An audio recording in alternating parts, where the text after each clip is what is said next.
Welcome to Kenton's videos. Enjoy the video. In this video, I will explain how to get your ledger balance. Understanding your ledger is crucial for managing finances effectively, whether for a business or personal use. A ledger serves as a comprehensive record of all financial transactions, providing a clear snapshot of an account's activity.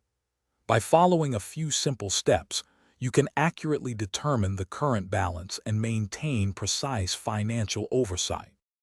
The first step involves accessing the specific account you want to balance.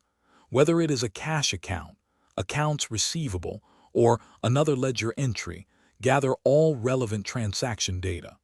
This includes every debit and credit entry associated with that account over your chosen period, perhaps 1 month or 1 quarter.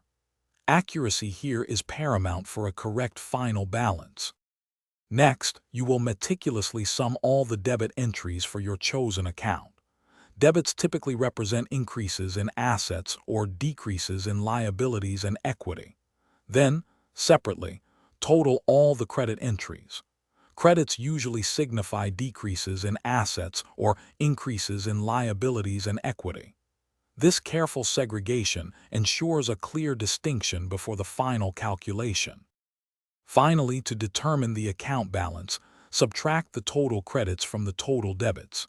If the total debits exceed the total credits, you have a debit balance. Conversely, if total credits are greater, it is a credit balance. This single figure, representing the net effect of all transactions, provides a precise overview of the account's financial standing. Thanks for watching. Consider subscribing if we helped you.